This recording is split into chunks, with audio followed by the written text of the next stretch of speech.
itu lanjutan dari modul kita kemarin, yaitu serial communication dan hardware interrupt.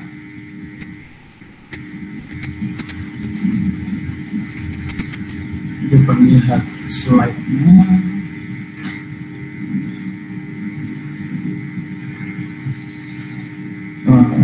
Agak ada delay ya, karena saya sedang install Visual Studio, tapi sebenarnya masih oke.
Oke ya, terlihat ya.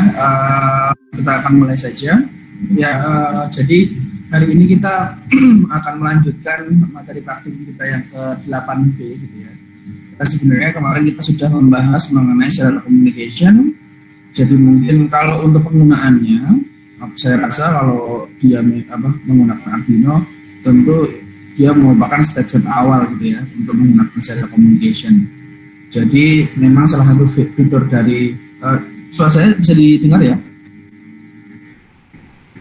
Bisa, Pak. Oke. Nah, jadi apalagi dengan penggunaan Arduino gitu ya. Jadi memang memudahkan untuk kita dalam mengakses serial monitor, sehingga banyak sekali bisa digunakan untuk debugging, untuk menampilkan sesuatu.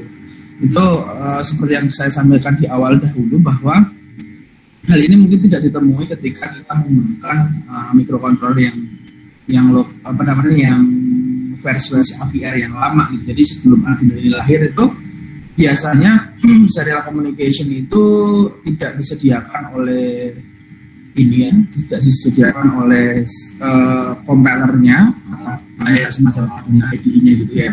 Sehingga ketika kita ingin mencoba untuk serial communication itu, mulai dari setting registernya, mulai dari memahami flow-nya, mulai menginstal atau mencari serial monitor yang tepat, mulai kita menggunakan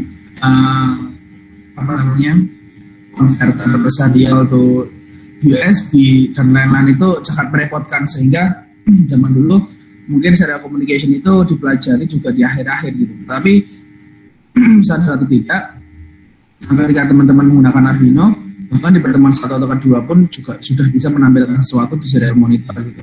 Itu menunjukkan bahwa perkembangan dari atau kemudahan dari penggunaan Arduino untuk menunjang pembelajaran kalian terhadap microcontroller. Tentunya memang ini saja nggak cukup. Jadi nanti ketika memang kalian lulus dalam kuliah ini, tentunya akan dibutuhkan beberapa pendalaman gitu ya bagi yang membutuhkan gitu, supaya bisa memanfaatkan microcontroller secara optimal. Nah, selanjutnya kita membahas mengenai hardware interrupt. Nah, hardware interrupt ini kalau kita berbicara mengenai interrupt, berarti kan menginterupsi gitu ya. Jadi dalam suatu program itu ada satu program yang dijalankan secara rutin gitu ya. Jadi yang kita masukkan dalam void loop kalau pemrograman single thread gitu ya. Kalau kita kan single thread, jadi dalam artian tidak ada yang operasi yang berjalan secara paralel, itu tidak ada. Nah, kalau untuk yang Arduino itu kan single aja. Jadi intinya ketika dia dihidupkan, dia akan menjalankan void setup sekali saja. Setelah itu dia akan looping di void loop kan gitu sebenarnya.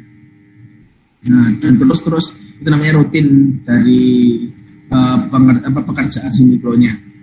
Nah, interrupt di sini maksudnya adalah ada satu proses di mana dia menginterupsi proses rutin tersebut. Jadi kan ketika ada trigger gitu ya, trigger tertentu, nanti triggernya apa sih kita pelajari ya. Dia akan loncat gitu ya, keluar dari rutinitas itu untuk menjalankan satu pekerjaan gitu ya. Setelah kembali lagi ke rutinnya. Jadi misalkan kayak dia ada 5 langkah gitu, 5 langkah bolak-balik aja, 5 langkah bolak-balik. Ketika di langkah kedua terjadi interrupt, dia akan hold di hold di kayak ada pointernya itu, hold di apa namanya langkah kedua, dia melakukan pekerjaan sampingan dulu yang interrupt tadi, selesai dia langsung melanjutkan ke langkah ketiga dan seterusnya. Gitu ya. Jadi itu adalah konsep dari interrupt. Nah, kalau kita bicara dengan hardware interrupt, berarti hardware di sini adalah cara men-triggernya. Jadi nanti kita lihat beberapa yang bisa men-trigger sebuah interrupt. Nah, ini penjelasan tadi. Interrupt pada dasarnya event yang membutuhkan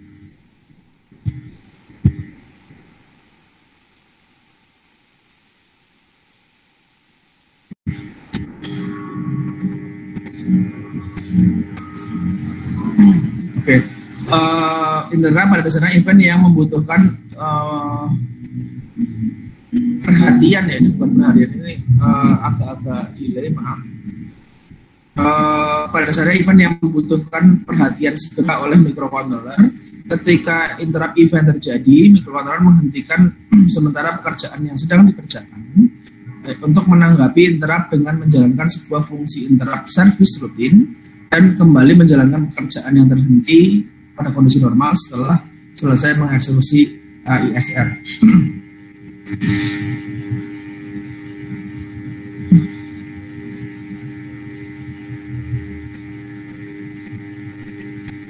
Oke.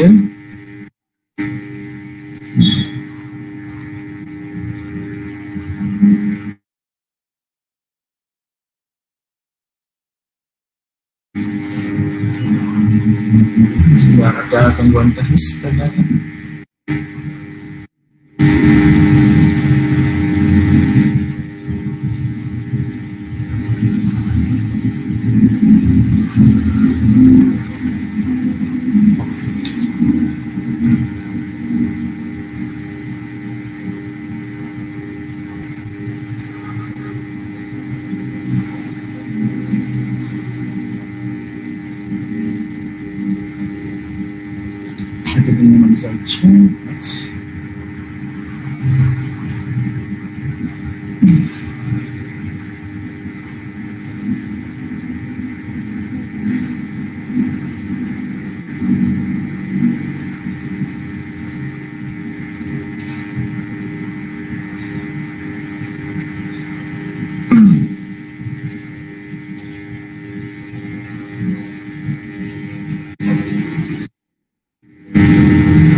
Jadi ini sebenarnya bagaimana cara men-setting interrupt on FVR.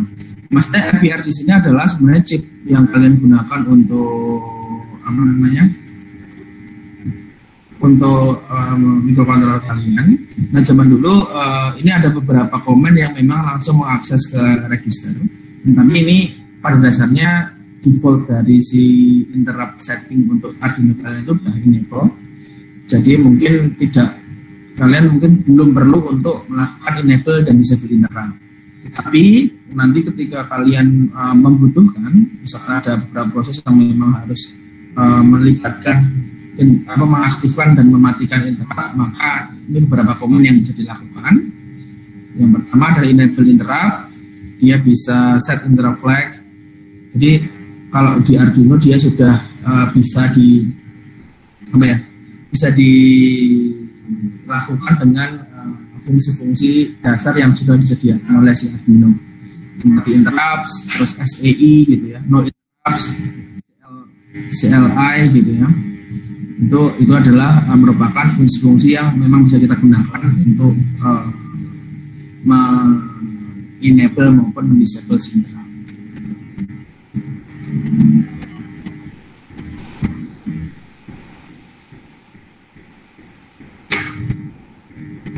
Nah, kalau kita berbicara mengenai interrupt source, maka dibedakan menjadi dua, yaitu internal dan eksternal, di mana untuk interrupt yang eksternal itu dibagi menjadi dua, yaitu hardware interrupt atau pin change, ada juga reset. Jadi kalau reset ini sudah jelas ya, jadi apapun yang sedang dikerjakan kalau dia dipencet reset ya, dia akan kembali ke awal. Itu sudah mutlak ya. Dan ini reset atau power di sini merupakan prioritas interrupt tertinggi. Jadi priority di sini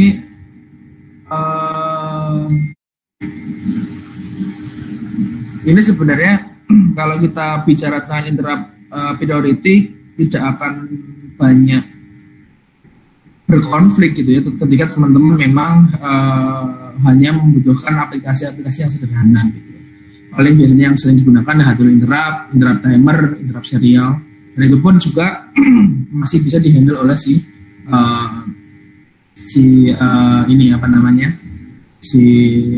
microcontroller. Tetapi kadang-kadang kalau untuk sistem yang kompleks, kalian harus mengerti bahwa bagian mana yang menjadi prioritas dari si microcontroller dalam menghandle si interrupt. Jadi sehingga nanti ketika ada dua interrupt yang datang secara bersamaan, maka dia akan memprioritaskan berdasarkan dari interrupt priority yang ada. Tentunya nomor satu adalah reset. Jadi walaupun kalian sedang melakukan interrupt hardware, interrupt timer, kalau dia di reset ya reset aja kan gitu ya. Untuk menandakan bahwa dia merupakan prioritas tertinggi. Kalau internal sendiri, interruptnya bisa timer counter, analog komparator, dan lain-lain. Kalau untuk eksternal bisa pin change sama reset. Yang kita pelajari hari ini adalah interrupt yang disebabkan oleh pin change atau dari hardware interrupt. Nah, kurang lebih di sini ya settingan-settingan. Jadi kalian untuk kode lengkapnya kalian bisa akses di arduino.cc gitu ya, terus cari aja interrupt. Tapi pada dasarnya untuk kalian dapat mengaktifkan suatu interrupt hardware ya, hardware maupun software sebenarnya, tapi kita kali ini kita membahas tentang interrupt hardware, itu adalah satu komen ini saja, attach interrupt kurung digital pin to interrupt kurung pinnya berapa, number of pin, terus ISR, jadi nama fungsi yang akan dijalankan itu apa ketika interrupt tertrigger gitu ya. Terus mode ini maksudnya adalah kapan dia tertrigger gitu ya. Nah ini dipasangkan di dalam void setup. Jadi bukan di void loop tapi dipasang di void setup. Nah di sini sehingga nanti saya jelaskan satu. Kalau pin di sini, kalau kita berbicara tentang hardware interrupt, maka dia sudah disediakan oleh si mikro. Jadi untuk si produsennya, jadi tidak boleh sembarangan mengambil mikro yang ada, pin. Kalau kita pakai nano, mini, atau yang yang disusun oleh 328 microcontroller, maka kalian bisa menggunakan isi dari nilai pin ini adalah 2 dan 3. Salah satu aja bisa. Kalau misalnya kalian butuh 2 interrupt hardware, misalkan buat sensing kecepatan motor kanan dan kiri, berarti ada butuh 2 kan. Berarti kalian bisa menggunakan pin 2 dan pin 3, pin digital ya, pin digital 2 dan 3. Nah, tapi kalau kalian membutuhkan pin interrupt yang lebih banyak, itu kalian bisa menggunakan Mega 2560 atau Mega ADK gitu ya, ataupun microcontroller yang lebih advance, dia biasanya mempunyai pin interrupt yang lebih banyak. Nah, misalnya itu dua interrupt buat sensing kecepatan, satu interrupt buat RFID misalkan, satu interrupt buat sensor apa, itu hal-hal kayak gitu yang bisa dilakukan oleh mikro dengan jumlah pin yang banyak atau jumlah pin interrupt yang banyak. Nah, terus kalau kita bicara tentang mode, jadi ada low, change, rising, dan falling. Sebenarnya ini kalian bisa mengingat kembali dengan elektronika digital ya. Jadi kalau dulu waktu di elektronika digital itu kalau ada clocknya itu sifatnya aktif atau on atau off atau rising edge atau falling edge kan gitu kan. Jadi intinya adalah kalau misalkan kita bicara ini adalah rising gitu ya, berarti kan dari 0 ke 1, berarti si interrupt itu akan men-trigger satu kali saja ketika ada perubahan gitu ya. Jadi misalkan katakanlah itu digunakan misalkan buat ketika misalkan kita punya sensor mendeteksi jumlah barang yang lewat gitu ya. Misalkan kalau sensor tidak kena barang itu 0, kalau kena barang itu 1 misalkan. Tentunya ketika benda itu belum mengenai maka 0, ketika dia mengenai 1 gitu ya, berarti kan ada transisi antara 0 ke 1 atau rising kan, maka dia men-trigger si mikronya untuk misalkan tambahkan nilai variabelnya sama dengan tambah 1 gitu kan, misalkan count sama dengan count plus 1 gitu. Nanti kan intinya itu bisa buat menghitung. Tapi bayangkan ketika kalian gunakan itu misalkan kayak on, jadi selama dia nilai 1 dia nambah terus. Nah bayangin aja misalkan kalian mengukur kayu yang panjangnya 1 meter. Nah berapa buah increment yang kalian dapatkan gitu ya ketika kalian menggunakan on misalkan. Kebayang ya jadi penggunaannya ya. Kalau falling berarti kalau kalian misalkan pakai falling berarti ketika dari kayu ada sampai meninggalkan itu baru detect. Jadi itu teknik-teknik itu bisa digunakan, contohnya misalnya kapan menggunakan rising, kapan menggunakan falling ya. Misalkan kalian punya pintu garasi misalkan kalian pasang 2 sensor kan gitu kan. Sensor pertama rising, kedua falling, jangan kebalik. Kenapa pertama rising? Karena ketika nggak ada mobil dia nutup 0, ketika ada mobil dia buka. Ya. Terus ketika dia ditinggalkan mobil, sensor kedua, misalnya ini sensor pertama, sensor kedua ditinggalkan mobil, baru dia trigger untuk nutup. Itu kan make sense gitu ya. Tapi kalau kalian kebalik, nanti ya nggak akan muncul nggak akan bekerja di si pintu mobil otomatis ini, pintu garasi otomatis kan gitu. Kalau change ini maksudnya adalah ketika ada perubahan saja. Jadi ketika tadi kita bicara mengenai mensensing benda yang lewat, berarti setiap lewat 2 kan, karena 0 ke 1 dan 1 ke 0. Jadi dihitung 2. Itu sebenarnya mode-mode yang kalian bisa manfaatkan tergantung dari misi yang kalian inginkan. Nah ini cara pakainya ya. Ini sebenarnya cuma intinya adalah ini pertama, yang kedua adalah ini ISR. Jadi maksudnya gini, ketika pin 2 tertrigger change, berarti tertrigger itu maksudnya 0 ke 1 atau 1 ke 0, maka blink ini dijalankan. Selain itu dia akan menjalankan sini void loop-nya. Jadi kita kalian run, oke, dia akan jalan, kalian trigger, dia akan melakukan ini, balik lagi jalan. Gitu. Ini oh ini volatil, maksudnya apa Pak? Volatil kan kalau ini bahasa di ini ya, biasanya di memori sih ada non volatil sama volatil. Kalau non volatil kan biasanya dia tidak berubah walaupun si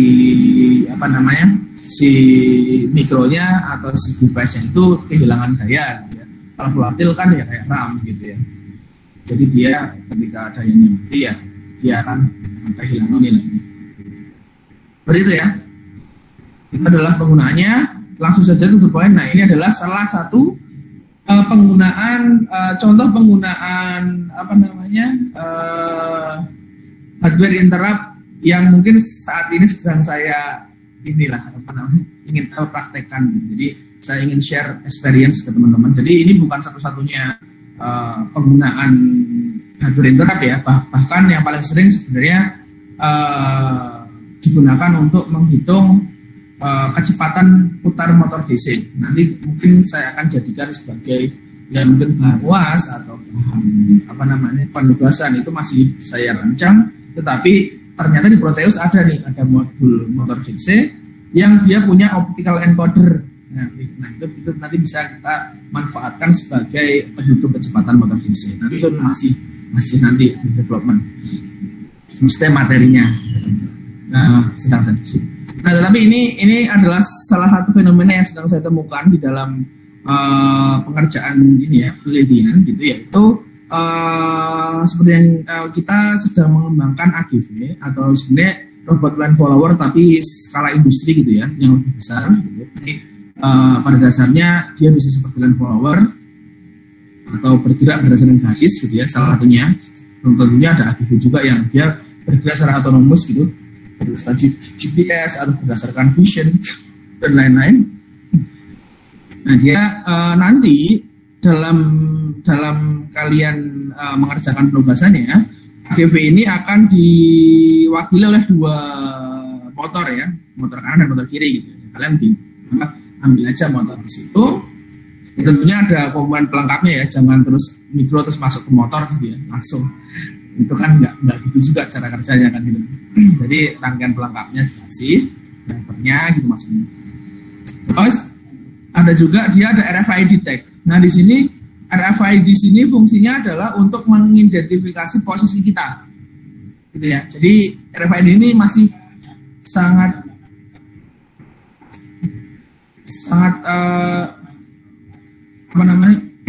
ini sangat lekat gitu ya terhadap penggunaan RFID gitu dalam dunia industri, karena dia dirasa cukup ini ya, cukup praktis, cukup sesuai dengan kebutuhan gitu.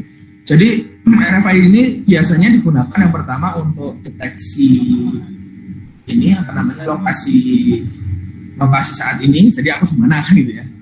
Bisa untuk kebutuhan monitoring, bisa juga digunakan untuk menentukan titik-titik checkpoint untuk melakukan manuver selanjutnya. Nah ini yang kita gunakan representasi RFID gitu ya, untuk manipulasi untuk membuat checkpoint sehingga nanti dilakukan menentukan manuver yang akan dilakukan sesuai dengan misi gitu ya. Oke, RFID di sini karena di Proteus nggak bisa, maka diwakili dengan dua buah komponen. Yang pertama adalah potensio, jadi nilainya nanti akan menjadi RFID, menjadi ID-nya. Jadi kan kalau secara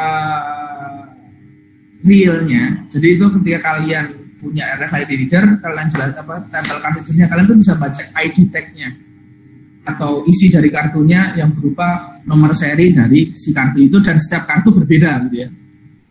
Umumnya kita bisa clone juga sebenarnya, kita bisa tulis soalnya kan, tapi umumnya berbeda. Itulah ya, karena berbeda setiap kartunya, maka itu bisa menjadi penanda untuk setiap posisi kan gitu kan. Nah kita coba ID tag-nya itu kita ganti dengan ABC gitu ya. Terus kita representasikan juga. Jadi kalau di modul RFID itu kan nggak setiap saat dia membaca gitu. Kalau setiap saat dia membaca, dia akan mengganggu proses navigasi dari si robotnya. Jadi mungkin kita buat mekanisme hardware interrupt. Jadi memang ada kenyataannya. Jadi ada pin IRQ gitu ya di dalam RFID reader kalian gitu. Jadi dia ketika ada RFID di bawahnya, maka dia akan memberikan info ke controller supaya dia dibaca kan gitu. Jadi nggak baca sepanjang jalan itu, nggak baca terus gitu. Kalau baca terus nanti robotnya akan lambat. Tapi dia akan coba mendeteksi, ketika deteksi dia interrupt, terus dia baca. Nah, itu diwakili dengan push button. Nah, jadi itulah yang coba kita simulasikan. Nah, yang kita akan lakukan adalah mendesain satu path planning. Jadi path sebenarnya rencana pergerakan dari suatu robot, tetapi kita masih bicara mengenai path planning manual ya. Jadi kalau beberapa topik robotik, salah satunya adalah path planning. Jadi untuk mencapai suatu titik, saya itu harus lewat mana saja, itu namanya path planning, jadi bahasa kerennya. yang manual dan fix. Dalam artian kamu bisa tentukan di awal, oh ketika pos ini kamu mau lewat mana, pos ini lewat mana, pos ini belok kemana, kan gitu ya. Itulah yang kalian harus lakukan. Oke. Yang pertama adalah tuliskan urutan pos dulu. Jadi di awal untuk dari start ke finish itu kalian mau lewat mana, bebas. Jadi ini bukan masalah cepet-cepetan, bukan masalah gimana, tapi masalah berhasilan gitu ya. Jadi bukan masalah cepet-cepetan. Toh juga nanti kan kalian tidak mengukur pergerakan dari antar pos kan. Nanti saya jelaskan bagaimana cara mengujinya supaya bisa lebih realistis terhadap project yang kalian simulasi yang kalian buat dengan proses yang sebenarnya. Selanjutnya adalah AGV menggunakan prinsip differential drive. Maksudnya adalah jadi nanti ini sebenarnya sedikit teaser untuk robotika ya. Jadi sebenarnya differential drive di sini adalah tidak ada steering. Jadi untuk dia belok dia memanfaatkan perbedaan kecepatan motor kanan dan kiri. Gitu. Oh jadi misalnya mau belok kiri berarti dia lebih lambat kan gitu kan. Sehingga dia akan pivot ke kanan, ke kiri. Kalau dia mau belok kanan berarti kanan lebih lambat gitu. Gitu itulah yang kita jadi batasan masalah kita. Terus kecepatan lurus adalah 150. Jadi ketika dia memang harus lurus ya. Jadi default dari kecepatan roda itu 150 ppm. Terus berbelok dengan pengurangan salah satu kecepatan. Jadi banyak teknik nih. Ada yang hanya dikurangi satu bagian, ada yang bagian satu dikurangi, bagian satu ditambah, ada yang bagian satu berhenti, bagian satu ditambah. Banyak, tapi kita supaya tidak terlalu bervariasi gitu ya. Maka dengan ketentuan ini aja. Jadi yang menentukan dia seberapa jauh beloknya itu adalah timernya. Jadi intinya di sini N kali 45 derajat. Jadi kalau misalkan di sini kamu pengen 90 derajat berarti 2 kali sorry. N kali 1 detik. Ini apa namanya 1 detik. Dia hanya 2 detik aja. N kali 2 detik di mana N itu adalah setiap 45 derajat kemudian ya maksudnya. Jadi ketika kamu 90 derajat berarti kan 2 kali 2 detik. Kalau 125 derajat berarti semakin jauh lagi. Itu ya maksudnya ya. Jadi nanti untuk mempermudah dalam manuvernya. Jadi biar seragam. Jadi yang dikendalikan adalah seberapa lama dia berputar gitu ya. Supaya menghasilkan sudut headingnya atau hadap robotnya itu dia berbelok dari 0 ke 45, 0 ke 90, 0 ke 135 dan lain-lain. Kebetulan ini saya sudah konsepkan head-nya itu ya ada yang 90, ada yang 45 derajat, ada yang 135. Jadi kalian bebas memilih pos mana yang akan kalian lewati. AGV akan langsung berhenti ketika melintasi kartu RFID. AGV akan membaca tag RFID dan mengirimkan pesan ke serial monitor atau current position. Current position, pos berapa, pos 1, pos 2, pos 3, dan lain-lain. Selanjutnya AGV akan bergerak sesuai dengan path planning yang telah ditentukan. AGV akan berhenti saat mencapai nilai garis finish dan mengirimkan pesan serial monitor finish. Oke, itu mungkin tugas untuk hari ini. Ada pertanyaan teman-teman? Silahkan diajukan kalau ada pertanyaan. Maaf Pak, saya mau tanya. Yuk. Kalau yang A itu kan tuliskan urutan pos, berarti kita tuh nentuin jumlah waypoint maksudnya pos ya, yang dilewati itu checkpoint. Boleh ya. Boleh. Misalkan kamu pengen 1, 2, 3, 6, 7 finish boleh. Kamu pengen 1, 5, 7 finish boleh. Ya tentu. Kan berarti teman-teman punya banyak alternatif ya, jangan jadi follower gitu. Misalkan 1, 5, 6, 7, 8 boleh. 1, 4, 7, 8 to the point boleh. Terus nanti gini aja, berarti cara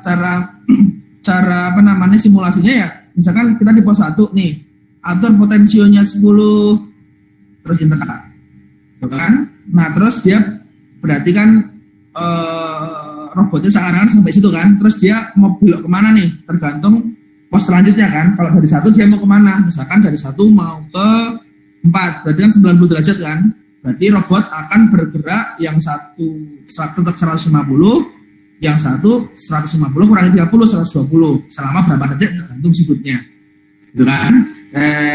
Selesai lurus lagi, jadi kedua motor berjalan sama kecepatannya sampai ke seakan-akan sampai ke 40, kamu putar dulu potensionya ke 40, di push buttonnya dipencet, terus dia mau ngapain gitu. Jadi nanti itu bisa kalian jelaskan di dalam ini aja, video presentasinya aja, cuma gambaran cara mengujinya seperti itu. Ya paham Pak. Oke, yang lain ada pertanyaan? Terus saya mau tanya lagi Pak. Ya. Kalau misal berarti di simulasi Proteus itu, berarti misal dari pos 1, kan itu kan berarti dipencet push buttonnya. Terus nanti dia jalan misal ke pos 4, yang sampai pos 4 berhenti, berarti di simulasi itu dia kita manuver gitu misalkan, ya. Nah itu kita berarti pas waktu di pos 4 itu, biar dia jalan lagi, kita pencet lagi push buttonnya gitu Pak? Oh enggak. Jadi kamu pencet push button itu menandakan seakan-akan dia sampai ke pos tertentu gitu loh. Oh. Jadi misalkan ketika dia ya kamu putar dulu potensi 40, kamu pencet, dia berhenti dulu, baru manuver gitu. Sorry, bukan gitu. Jadi gini, sampai ke 4, dipencet, dia kan baca dulu kan, ngirim serial, current position 40, baru dia manuver gitu loh. Iya Pak. Ngerti Mas? Ngerti ya? Jadi pencetnya sekali aja, jadi seakan-akan sampai ke pos itu. Iya Pak. Bukan pencet terus pencet lagi, bukan. Tapi pencet, otomatis robotnya baca terus ngirim, terus baru manuver. Ada lagi teman-teman yang lain? Terbayang ya? Jadi ini masih sederhana aja.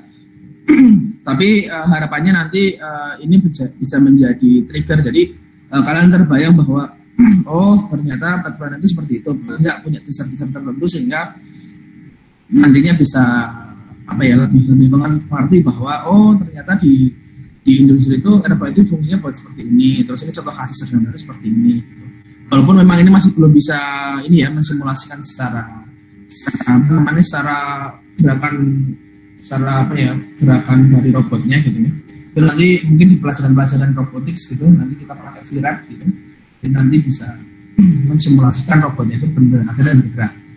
Tapi itu nanti tadi kita coba bahas dasarnya dulu dan coba kita lihat penggunaan setiap baik hardware internal maupun hardware internal maupun RFID di dalam kegiatan industri. Gitu. Kalau misalkan tidak, mungkin silahkan di capture untuk penugasannya. Nanti akan saya berikan kelas di Classroom. Mungkin sebelum saya akhiri, saya akan presensi dulu bagi yang teman-teman yang tadi tidak bisa masuk presensi saran. Tapi tentunya tetap saya tunggu kalau misalkan teman-teman ada pertanyaan, jadi silahkan ditanyakan. Ya baik mata kuliah ini maupun mata kuliah yang saya ambil yang lain gitu ya. Mumpung misalkan kita ada kesempatan untuk sinkron, jadi silahkan dimanfaatkan. Tapi kalau memang tidak ya saya akan presensi terus kita akan selesaikan sehingga teman-teman bisa segera mengerjakan penugasan yang ada. Gitu. Saya coba presensi dulu ya. Perkuliahan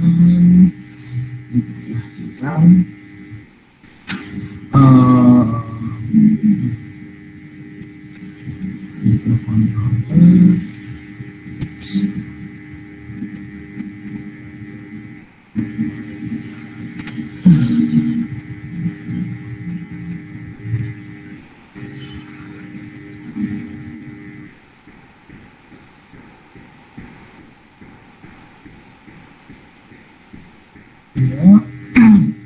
Rahmat ada nggak Rahmat Ainun? Nur Naila ada? Nur Naila nggak ada ya? Kalau Zubai Nindra? Ada, Pak. Kalau Rafif Nanda? Rafif ada?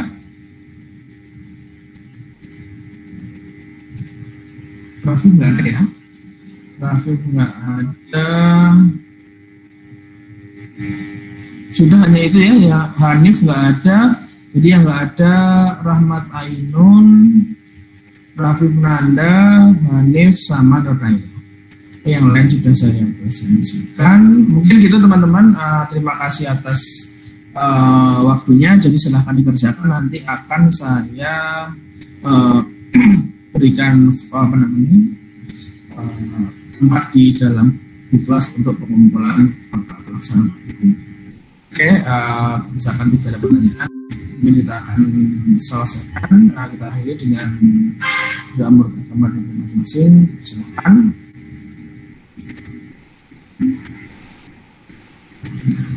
Oke, sekian. Assalamualaikum warahmatullahi wabarakatuh.